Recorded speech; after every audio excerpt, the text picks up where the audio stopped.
as a citizen, if you vote for a leader who has some rapist record or some criminal record, what does that say about us? That we have tolerance for such things. So if tomorrow that same leader will make a sexist comment like, oh, boys will be boys, they have sexual urges.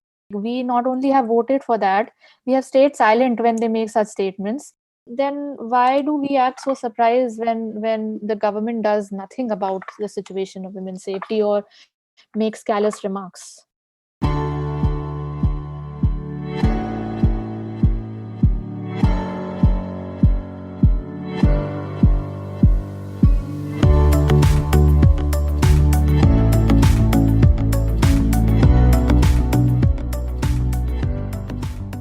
One in 3 women are sexually harassed over the course of their lifetime. That's an alarming statistic, but yet, violence against women no longer brings out a reaction in us unless it's a rarest or rare case, like the violent rape and death of Jyoti Singh in 2012. This led Dr. Shruti Kapoor to set up Sayfty in 2013, an organization that educates and equips women to fight against violence by conducting workshops and offering support to survivors. For her work, Dr. Shruti has been named as one of the most influential people in global policy 2019 by Apolitical and one of EU top 200 women in the world of development Wall of Fame 2016 and a nominated changemaker for the United States of Women 2016. Welcome to this week's Maharani Talks, and I'm Mahati Rangarajan.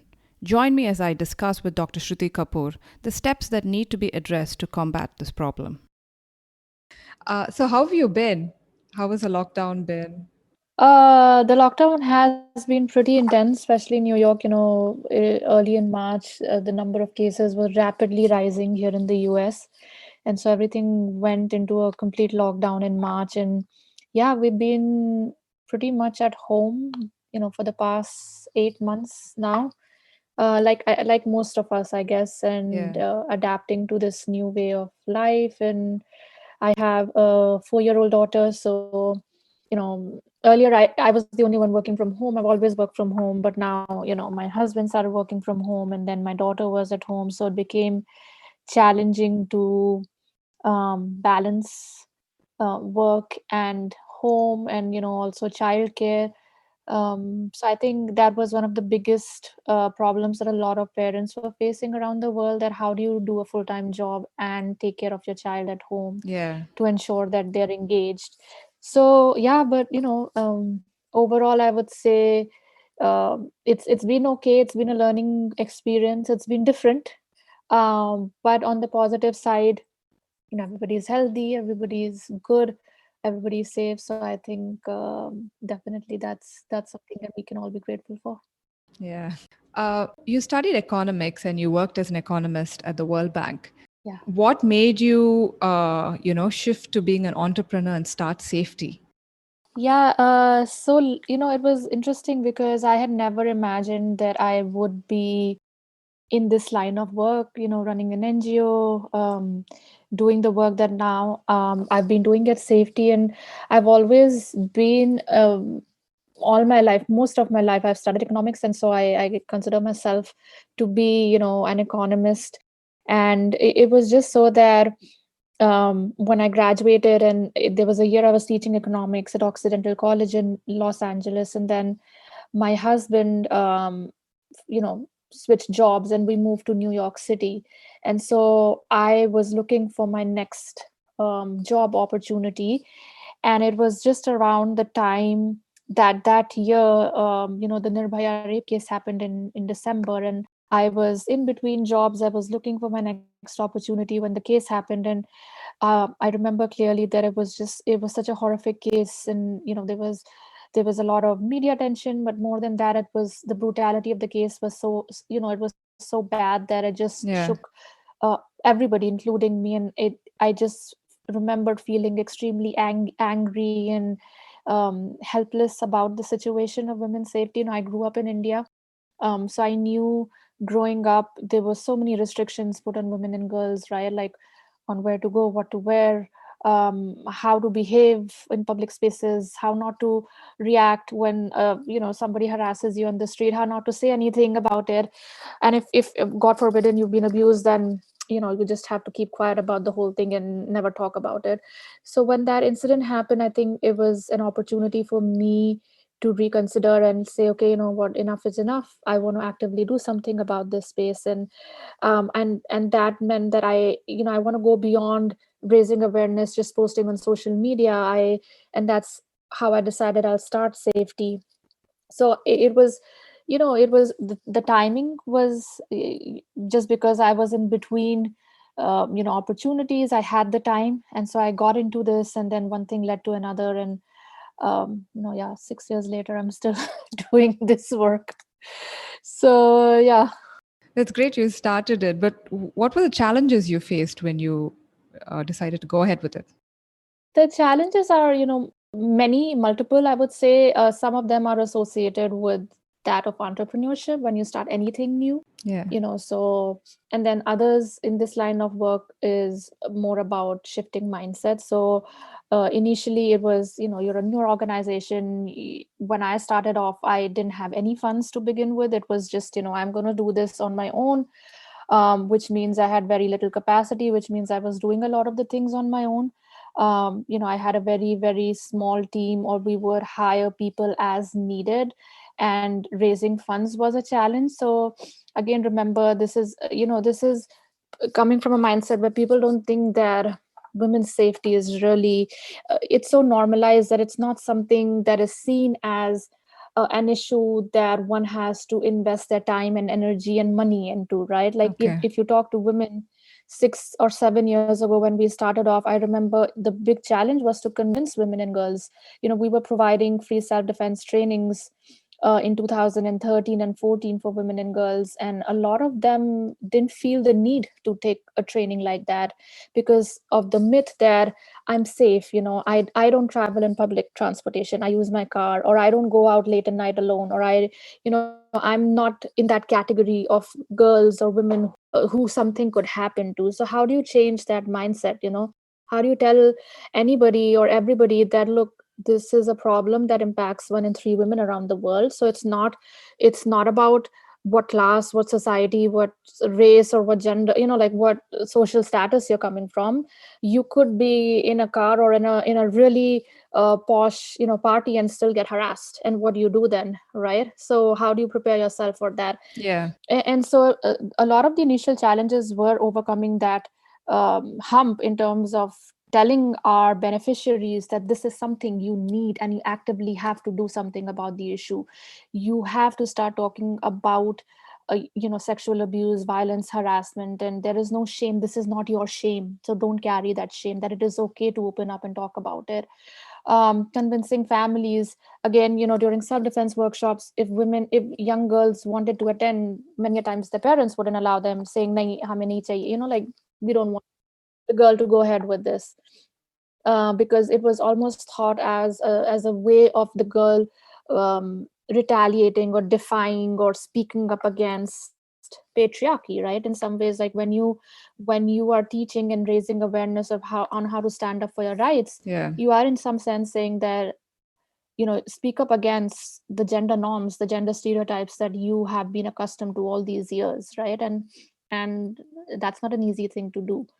So yeah, that was a big challenge. And other standard challenges like finding right partners. We were a new organization. Before anybody would partner with us, you have to establish a credibility in the space. You have to work and show that you are capable of producing results and know what you're doing. So I remember a lot of big organizations wouldn't want to partner initially with us, and it's still a challenge because there is always that sense of competition because the resources are so limited. So it's about competing more than collaboration. Okay. um so yeah, I think those were some of the challenges. And I wouldn't say that these are just the challenges that one faces in the initial phase. Every stage has different challenges over time, and they just take up different shape over time. But the challenges always remain in any sort of enterprise or work that you take up upon yourself and you start doing as a business or as an NGO. When you're not working for somebody else, that in itself is a challenging. What do you figure, how do you figure out the whole thing? How do you tell what other people need to be doing and how, they need to be doing? So there's no like rule book by which you can learn. It's a lot of it is learning on the way and learning from your mistakes. Yeah. Safety is about teaching women self-defense mechanisms, and also, raising awareness about what are the channels they can access when such a situation does happen. Uh, was there a particular economic strata of women that you were focusing on initially? Was cities or towns that you wanted to concentrate on?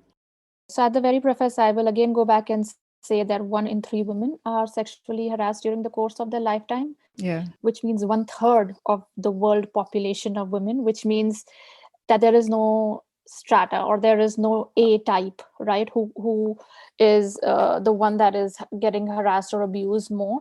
Yes, there have been studies that have shown that if you are vulnerable, like let's say if you are a poor person who has limited resources, you might find yourself in situations where somebody might abuse you or take advantage of your situation. But there have been plenty and plenty of cases from all stratas of the society where we have seen that, for example, domestic violence is not just for a section of the society. It's equally prevalent in amongst the rich, amongst the true. poor, among like all sorts. So when we started out, because this whole concept, I won't say it was new.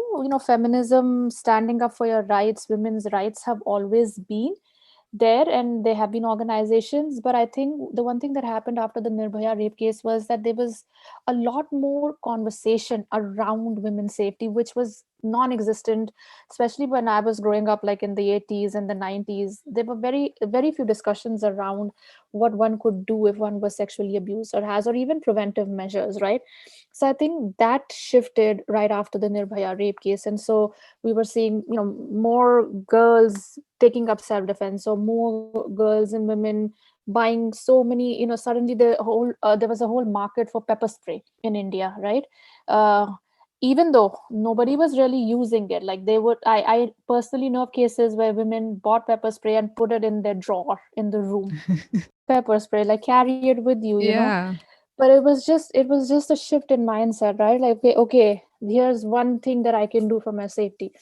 And so when we started off with the top tier cities, because it was easier to have this conversation. It was easier to organize self-defense workshops. It was easier to have these conversations with women and girls, who were a little bit more aware.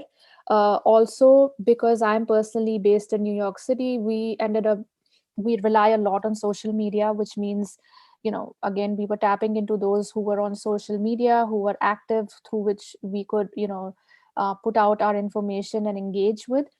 But I also remember, I think one of our first self-defense workshops was in a very, very remote town in the south, called Kadapa, in somewhere close to Andhra Yeah. Pradesh. So I remember traveling all the way there by bus, and yeah, that was not a top city. And we did a 2-day full self-defense curriculum with a group of 25 girls, young women. So really, like, I would say at this point, our goal was to reach as many women and girls as we can. And that meant that if you're a college going student, so be it, or if you're somebody from the rural area, that's also okay, as long as we are able to reach out to you. So we didn't really focus on any a particular type of women or girl. Okay. You've obviously met, so many hundreds of survivors of, sexual assault or any other kind of harassment. What has been your biggest takeaway? What have you learned from that experience? The biggest takeaway really is that, one, unfortunately, most women and girls that I have met have been through some sort of abuse. The degree of that abuse may be varying, or harassment may be varying. Like, you may not have experienced rape, but you definitely would have been catcalled or harassed or groped or touched inappropriately. Yeah. So I have come across very few women who for whom nothing has ever happened in their life, and that's a great thing, but it's very rare when when you come across somebody and they say, oh, I have never experienced any form of harassment or violence ever. And um, so everybody has a story. um, and and I think over the time, over our work, we have realized that it is not for us to decide when somebody should or should not share their story, right? A lot of time, yes, we advocate that it's okay to talk about abuse and sexual violence and what has happened to you, and it's not your fault, it doesn't define you. But I think it is also okay to give survivors the time and space to heal from it and take the time and decide if they ever want to talk about their story or not, right? If they ever want to seek help or not. It is not for us to decide that for anybody. It is not for us to say, why didn't you speak up earlier, or why did you wait for like 20 years to now tell us this. I think that is something that we as a society are very trained to do. Like we will shame and blame the victim, and sometimes it's unknowingly, it's not our intention, but by asking questions like, why now, like, why did you wait for so long, why didn't you tell me before, Yeah. is in a way like we are putting the onus and the blame on the survivor and saying, okay, why didn't you speak up earlier. And I think it is okay to understand that whenever it is, if the survivor does choose to share their story, whenever they do choose, it is okay. They should have that power, and if they choose not to share, that is also okay. So we need to respect that. And I think the that's one thing that I've learned, and I've seen that's everybody wants to be heard, but they don't know sometimes how to. And I think giving them that space and that respect, and being there for them without judgment is helpful. You also have come forward and spoken about your experience of child sexual abuse. Yes. What gave you the strength to talk about it after all these years? um yeah, the same, I mean, I think the same thing. It was um you sometimes you just know when you're ready to do it. An opportunity shows up. So in this case, the TEDx opportunity showed up for me. It was a large platform, and I felt a calling that this was the right platform, the right time for me to speak up. It was the process of preparing for it was really hard because as I said, they are when you've stayed silent for so long and not shared something as important like that. There is a lot of inhibition and fear that that's inside of you. How will you be accepted? Will this be accepted? What will my family say? What will my parents say? Yeah. The fear of like, will I forget if I stand on stage? What if I start crying and like forget? Like all those kinds of questions. So you have to overcome that. And then there is also the trauma that one has experienced, that you in my case, I hadn't healed from. Over these, I had just suppressed it, like I never talked about it. But I didn't it was not like I forgot about it. Okay. So I think when the opportunity came up, I think I felt that it was the right time for me to work on it. And that's what I did over the months. I not only worked on my healing, but I also worked on how I wanted to convey the message. And yeah, I mean, luckily everything went well. It was a well received talk. But I think courage is something we have to find within ourselves. um, yes, you surround yourself with people who support you and who will root for you and who will help you get there. But it's also something that you have to really work on within yourself, like, and that it only comes from within. So if today I decide that I want to tell this story, um I work on it, and I find the ways. I work on my fears. Everybody has fears, everybody has various kinds of inhibitions, and that doesn't go away. I mean, I remember right till the very last minute when I got on that stage, i was I was like mortified. Like my heart rate was so high because I was like, oh, what if I forget? It didn't show on stage. Thank you. I mean, really, thank you. And I won't say it's a miracle, but yes, I have prepared for it. I went very prepared for it. But there's also, of course, there's always that fear that anything can happen. Like you can forget a line and there's no teleprompter, and that can throw you off, right? Yeah. But no, I think it was. I felt that it was the right time, and I was ready for it, and I decided to share it. And in the process, like I said, it's really helped me heal from it, to openly talk about it, and hopefully it's helped others to be able to get whatever learning they can from that talk. So yeah. How did your family react to it? My family was very, very supportive. My parents were obviously taken aback because they didn't know about it, and it's been a really long time.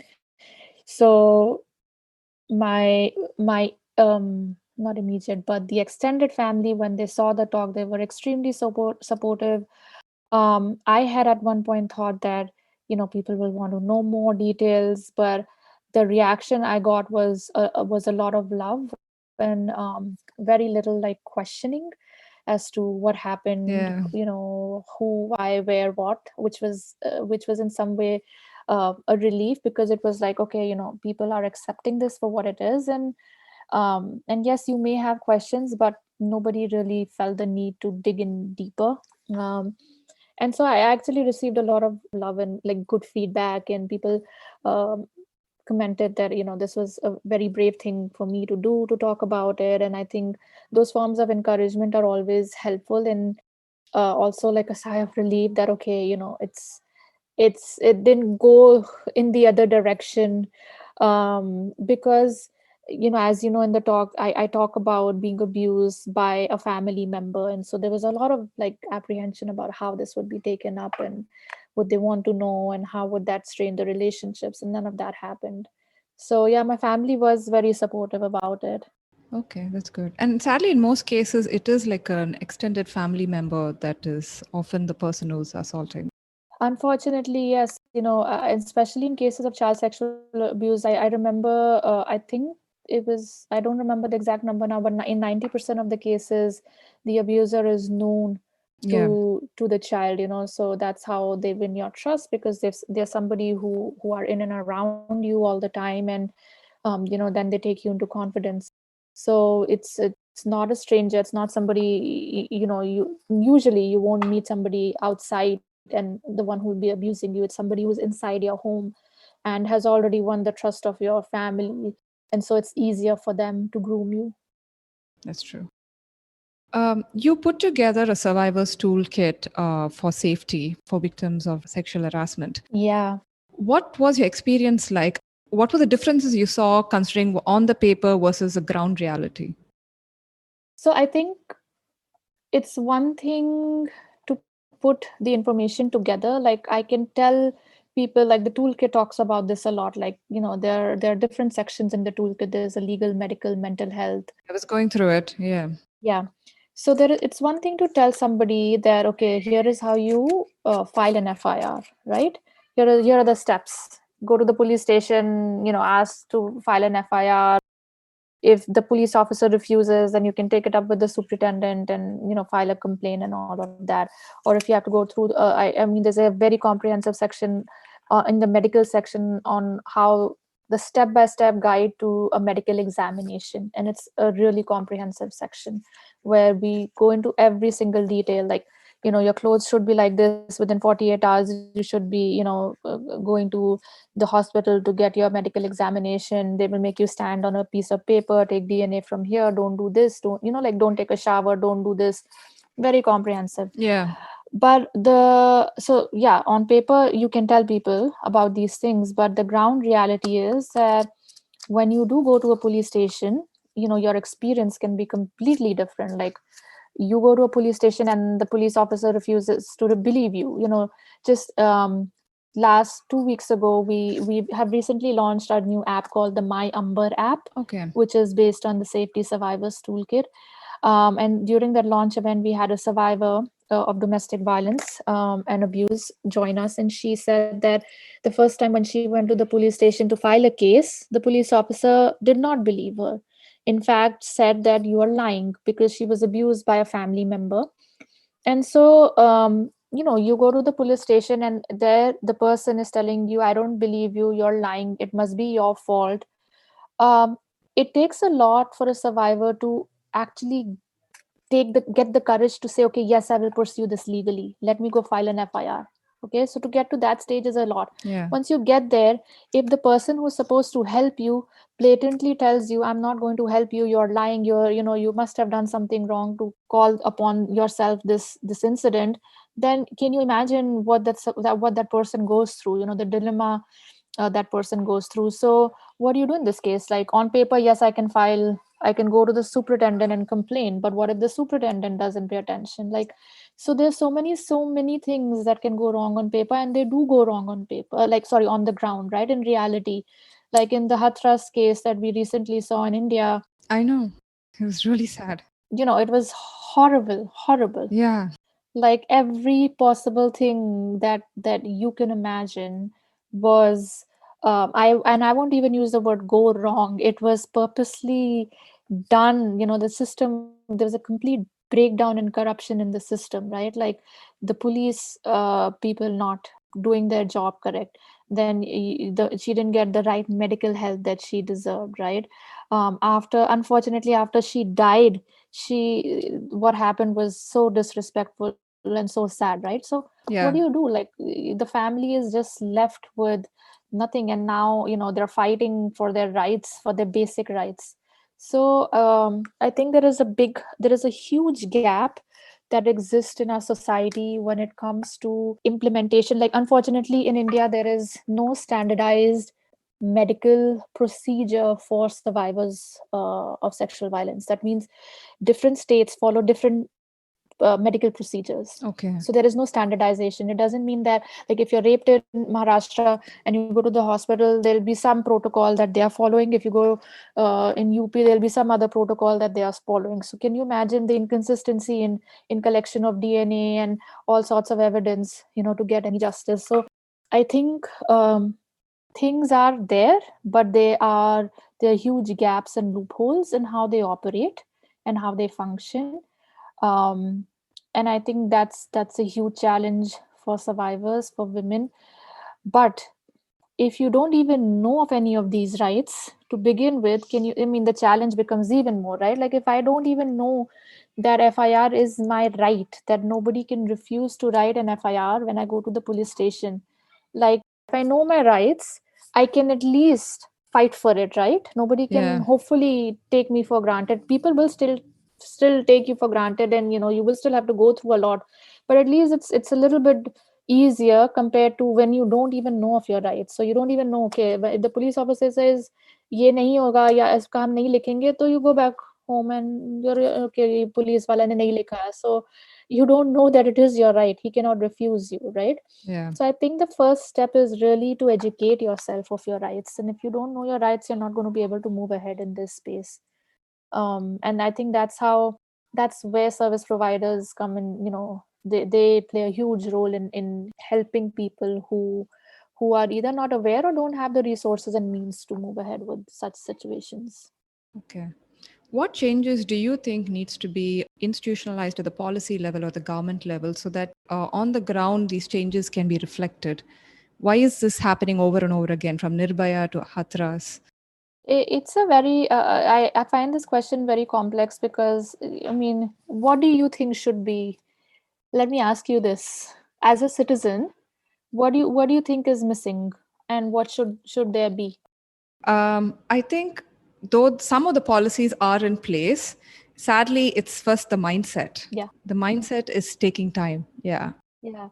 So I think it's a combination of many things, right? Like, it's our mindset and how we react and behave, right? Like, today if we um today we have a tolerance towards sexist jokes that are coming in our WhatsApp, and we like doing ha ha he hoo hoo about domestic violence and making wife jokes and rape jokes. Our level of tolerance for such things are, here, instead of being zero tolerant, right? So a mindset needs to there needs to be a shift in a mindset. Today when you see, rape cases, news of rape cases coming up, a lot of us say, oh, this is too much, I can't deal with this, I don't want to read this anymore, right? Like, I want to be in a positive space, I want positive vibes only, right? Unfortunately, we have the privilege to say that, right? We're becoming immune to it, yeah. And when we as citizens and when we as people become immune to violence against women and girls, it's a very sad state of affairs in our society, because we are the ones who should be raising our voices, we are the ones who should be holding our leaders accountable and holding the government accountable and holding the police force accountable, right? Like today when a hathras case or any other case happens, how can we afford to stay silent? Today it's happened to them, it could happen to anybody, right? Yes, again, we if you're sitting silent and watching this and not doing anything, realize that you are in a place of privilege. So I think one is definitely a change in attitude. I think we need a zero tolerance level policy towards, even saying something like, "Are ye to harmless joke hai, ha ha ha," like, that, no, it's not a harmless joke. Yeah. The fact that you are joking about rape and violence is, it's not harmless. And you think that, yes, I'm not a rapist, I'm not going to do, it's just a joke, but it's literally telling you that this is your level, like this is your tolerance for such, right? If you can tolerate it in a WhatsApp message, maybe next time you'll be able to tolerate in a song, the next time you'll be okay with a movie, and then the next time you'll be okay with somebody, like, harassing you on the street, because now you've seen it in a movie and you're like, huh, I saw, like this happens, Yeah. so it just keeps building from there. So that's one. And then, of course, there is at the systemic level, there is, you need gender sensitization for the police. The fact that police don't know how to talk to women, how to talk to survivors is a huge problem. And not to say that it is not being done, it is being done. And India is a large country, so everything takes time. But we need a lot more work in this area. There needs to be long term policies and money spent on building women's safety. Like, today what happens is when a rape happens, we want a quick fix. We scream, usko phansi pe chada do, phansi pe chada do, and we feel, ha, ha, it's everything is great. We've got justice. This is no justice. Nothing has changed. You hang a rapist, nothing changed in your society. You step out on the streets tomorrow, you will still be harassed because there is no fear. Nothing has changed on the ground reality, right? Yeah. So what we need to do is really invest in long term solutions and policies for women's safety. Put money in infrastructure. Make sure your public transportation is, connecting women to the last mile is safe, so that women can travel, can get out in public spaces. A lot of women don't step out in public spaces, or everywhere you see is men, right? A Yeah. majority of public spaces are filled with men. How will a woman or a girl feel safe in such a so laws are there, implementation of laws is weak, which needs to, we need to pull it up on that front. Today your courts, your fast track courts are backlogged with cases, so you need capacity to take these cases up faster. So I think it's at every level. It's at the individual level that we are responsible. It is, at the community level, what you can do at the systemic level. When I talk about the police, the judicial, the today if you as a citizen, if you vote for a leader who has some rapist record or some criminal record, what does that say about us? That we have tolerance for such things, Exactly. Yeah. right? And so if tomorrow that same leader will make a sexist comment like, oh, boys will be boys, ye to, they have sexual urges, so then why are we surprised? हमने ही तो choose करा है उस leader को, Yeah. Right? हम ही ने तो, और फिर उसके बाद कुछ बोला भी नहीं है. Like we not only have voted for that, we have stayed silent when they make such statements. Then why do we act so surprised when the government does nothing about the situation of women's safety or makes callous remarks? That's true. Yeah. Do you think, in some way, at least in the urban population, the Me Too movement has kind of, gotten people to accept women coming forward? I think the Me Too movement has done a fabulous job in providing that safe space to women and giving them the encouragement to share their story if they want to. I think thousands. I don't even want to say the number because I don't know the exact number, but definitely thousands and thousands of women came out Yeah. in the US, and at some point even in India. In the media sector, there was a Me Too moment. And so women felt that it's safe to talk about it. People are being receptive and open. And so in that sense, at least it started a conversation. I know in the US, it did wonders because it went a step ahead from social media, and there were consequences. So like the Harvey Weinstein case, he actually ended up in jail for what he did, so it happened. Unfortunately, in India, it didn't go that route. There was a lot of still, there's a lot of power dynamic and power play.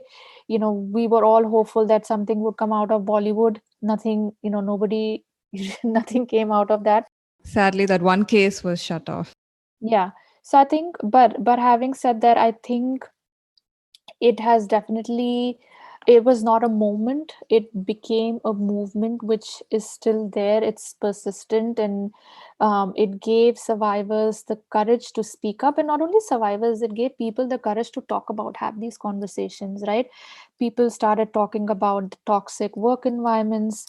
How in I remember in India there was so many people talking about toxic work environments, and how the HR was, not doing what they were supposed to do, or that their bosses were not doing what they were supposed to do. So just providing that space to have these conversations was, I think, very, very cathartic. Um, I think it will take a little bit more, especially I'm talking about in the case of India, Yeah. to take this a step further and see something concrete come out of it. But overall, I would say I think I saw a lot of benefits. There were moments when people tried to misuse the Me Too, but I think that was a very, very small percentage. But in the larger scheme of things, I think it definitely gave people hope and a safe space to talk about the issue of sexual violence. Yeah. Okay.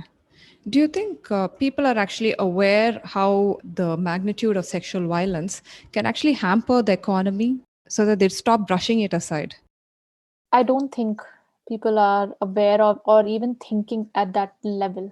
Like I said, it's so normalized in our day to day, that we are so caught up in our own daily lives that we are not even thinking about these larger issues, right? Like, um, just think about your day to day life. You get catcalled on a street, and you'll just turn away and keep walking, right? Like, you won't react, or at least you've been taught not to react or ignore, Ignore it, yeah. right? And so when we in our day-to-day lives are ignoring so many of these instances and moments of harassment and violence, then I don't think we are sitting and thinking about the larger picture.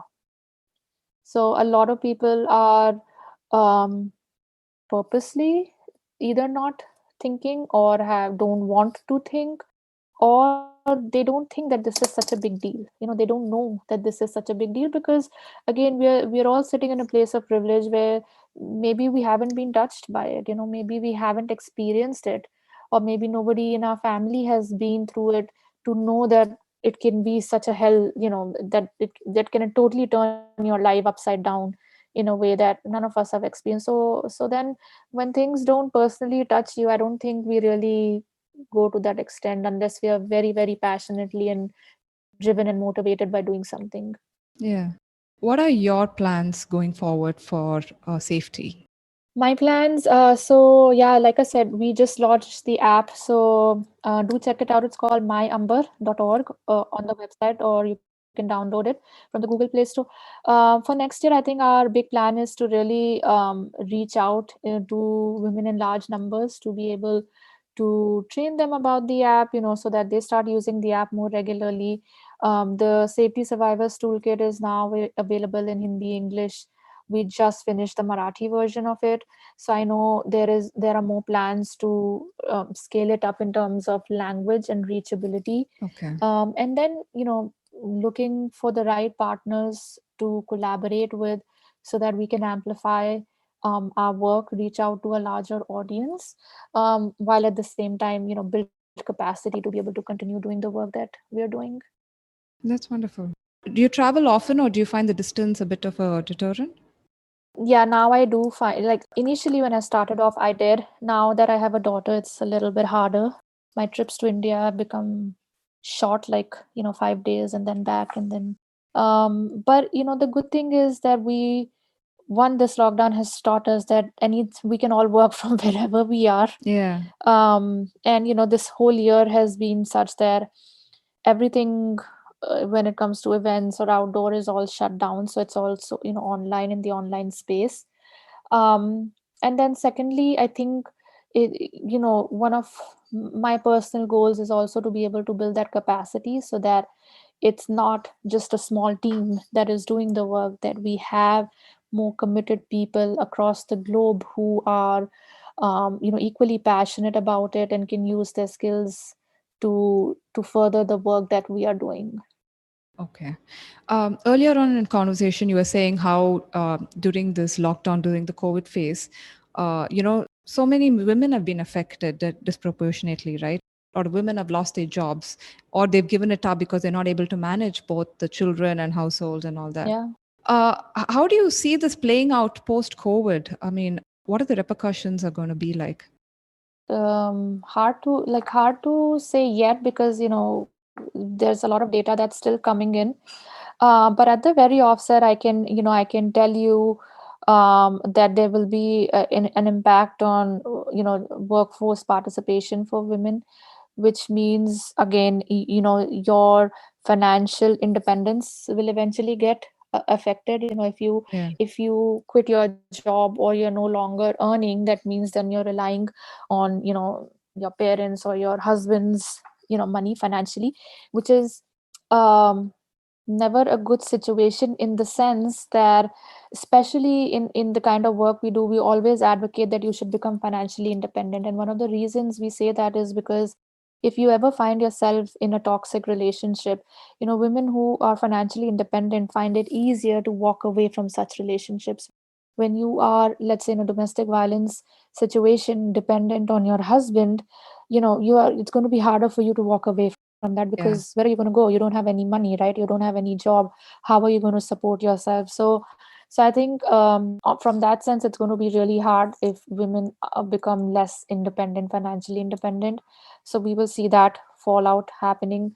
We are also seeing that, with the lockdown, more and more women are forced to stay with the abusers in their home. Yeah. And so we've been seeing a surge in domestic violence cases. um, so that's a big problem. And then there'll be mental health repercussions in the long run, for sure. Like, right now, it's not only, like you said, there is the pressure to juggle so many things right now at home, childcare, work, your home, and we are all in that run mode, where we are trying to make it all work. But I am sure over the long run there will be mental health repercussions for all, not just Yeah. women more. Yes, because there is a lot more stress and the workload is a lot more on women, but also for others, something which we'll only get to know over time. That's true. Only time will tell, I guess. Yeah. All right. Thank you so much, Dr. Shruti. Thank you so much.